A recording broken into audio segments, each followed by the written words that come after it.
कल विशालगढ़ के अंदर जो हुआ है कोल्हापुर में, मुसलमानों के घरों में घुस घुस कर मारा गया। औरतों के गोद में छोटे छोटे बच्चे हैं, बिलक बिलक कर रो रहे हैं। उनके गाड़ियों को नुकसान पहुंचाया गया, उनको तोड़फोड़ की गई है।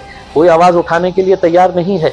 वही संभाजी महाराज जो शाहू महाराज के वंशज बताते हैं, उनके घराने से ताल्लुक रखने वाले, जिस शाहू महाराज को जिताने के लिए कोल्हापुर के मुसलमान सड़कों के ऊपर निकल आए, मौलाना लोग वहां पर है तो लोगों के बीच जा जा कर नहीं हमको है तो इनको जिताना है करके पूरे घर में दुपक कर बैठ गए हैं। हसन मुशर्रफ साहब गोजड़ी ओढ़कर कहाँ गायब हो गए हैं पता नहीं चल रहा है। बंटी पाटिल वहां का नेता है, कैसे भीख मांग रहे थे मुसलमानों से कि हमको वोट दो करके, और मुसलमानों ने दिए, और उसका नतीजा ये मिलता है तुम कि पुलिस की मौजूदगी के अंदर डंडे हथियार लेकर तलवारें लेकर मुसलमानों के घरों के ऊपर हमले कर रहे हैं। तब कहाँ छुप गए हैं वो लोग जो इनकी पैरवी कर रहे थे। अगर शाहू महाराज अगर दिल्ली तक पहुंचे हैं तो उसमें मुसलमानों का योगदान है या नहीं है, ये उन्होंने पूछना चाहिए, बोलना चाहिए हमारे को, या बोल दीजिएगा खुले तौर के ऊपर नहीं मुसलमानों ने नहीं दिया है करके हमको। तो आज जो हालात बन के आ रहे हैं, कोई हमारे साथ आए ना आए, हम तो अपनी अब ताकत दिखा के रहेंगे। भाई अतिक्रमण के बारे में हम कहीं पर भी ये नहीं कह रहे हैं कि हम किसी बात का हम ऐसा समर्थन करते हैं करके। उसमें अगर अतिक्रमण हुआ तो क्या आप तलवार लेके निकलेंगे? क्या इस मुल्क के अंदर, राज्य के अंदर कोई जंगल राज चल रहा है कि तुम तलवारा लेकर है तो मुसलमानों के घरों में घुस जाएंगे? 4 किलोमीटर दूर एक गांव जहां पर कोई अतिक्रमण का मामला नहीं, सिर्फ मुसलमानों के घरों के ऊपर हरा झंडा देखिए, और वहां पे घरों में घुसकर है तो गाड़ियों को जलाया गया, घरों में घुसकर तोड़फोड़ की गई।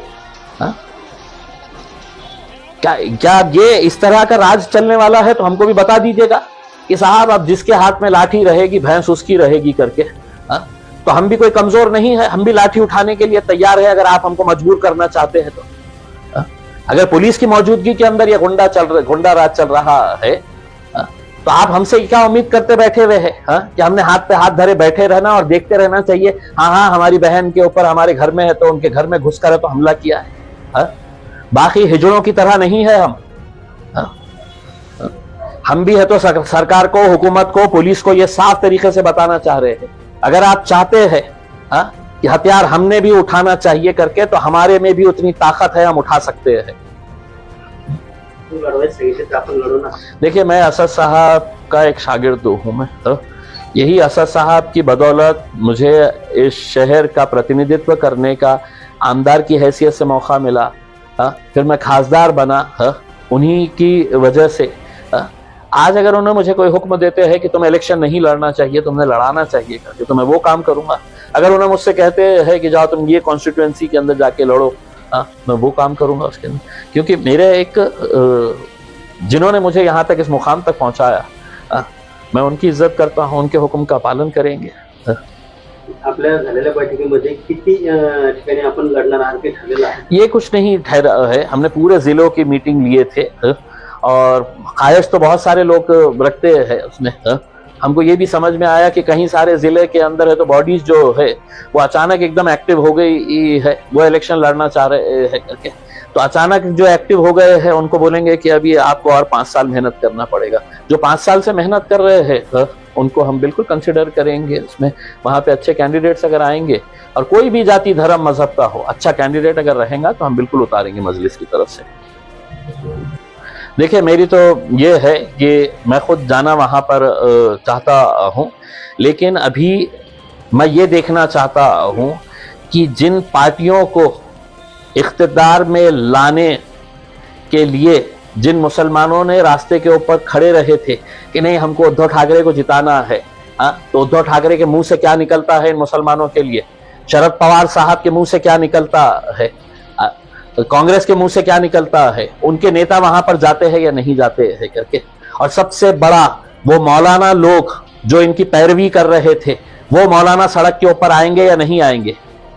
चुनाव के वक्त में सियासत हम करना चाहिए, साल भर हमने इन लोगों के लिए खड़े रहना चाहिए, लड़ना चाहिए, और आप इलेक्शन के वक्त में आएंगे और कहेंगे कि नहीं इनको वोट दे दो करके।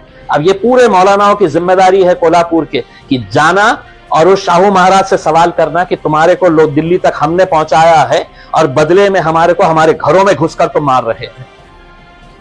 कि पुलिस ने वहां पर भारतीय जनता पार्टी और एकनाथ शिंदे की शिवसेना के कार्यकर्ता की तरह काम किया है। वहां पर उस वर्दी को शर्मिंदा किया है जिस वर्दी के अंदर आईपीएस ऑफिसर्स और सीनियर ऑफिसर्स वहां पर खड़े हुए थे। उसमें उतार दीजिएगा, वो वर्दी उतार दीजिएगा, भगवा चोला ओढ़कर राजनीति के अंदर आइएगा, लेकिन जब तक वो वर्दी है तो उसका सम्मान और इज्जत करते हुए जो ड्यूटी जिसकी कसम खाए है आपने कि हम देखेंगे नहीं कि कौन सी जात का क्या है करके, जहां पर भी लोगों के साथ नाइंसाफी पुलिस की मौजूदगी के अंदर इस तरह की गुंडागर्दी चल रही है, तो हम तो ये सवाल करेंगे फडणवीस साहब, एकनाथ शिंदे साहब, बताइए, अजीत पवार साहब बताइएगा कि किसने पुलिस वालों के हाथ बांध के रखा था, या वो पुलिस वालों ने बताना चाहिए कि अब हम पुलिस की नौकरी नहीं करते हैं, हम जो है अब वो हमारे आकाओं की, हमारे राजनीतिक पार्टी के जो आकाएं हैं जो हमारा ट्रांसफर करते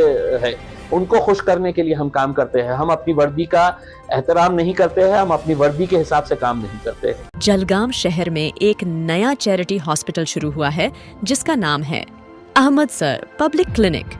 इस हॉस्पिटल की चेकअप फीस मात्र 20 रुपए है। मात्र 20 रुपए में आपका इलाज होगा और आपको मेडिसिन दी जाएगी। इस हॉस्पिटल में महिलाओं और बच्चों की हर बीमारी का इलाज किया जाएगा। इस हॉस्पिटल में लेडीज के लिए हिजामा और लीच थेरेपी अवेलेबल है जिसकी फीस अलग से ली जाएगी। आप जो भी इलाज अलग से कराएंगे उसमें आपको डिस्काउंट मिलेगा।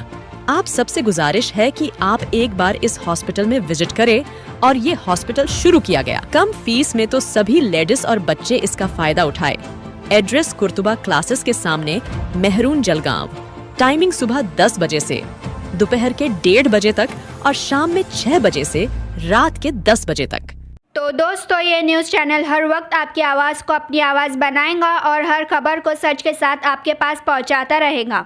हर खबर आपके पास पहुंच सके इसलिए इस चैनल को सब्सक्राइब, लाइक और शेयर ज़रूर कीजिए।